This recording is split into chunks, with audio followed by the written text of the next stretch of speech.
Hello, good afternoon, MS13. Interview, tatanungin lang namin kayo ng konti lang naman.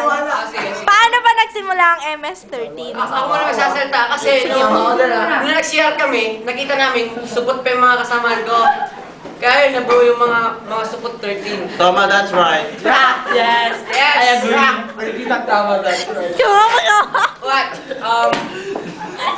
Next question. Next question. Yun, din na nag-umpisa. Sino ba yung founder niya? Founder niya si... His name is Piccolo. Piccolo! Piccolo! Pinangalanan din namin. Piccolo tayo. We love him so much. Kailan yan nabuo? Ako lang. Father PJ!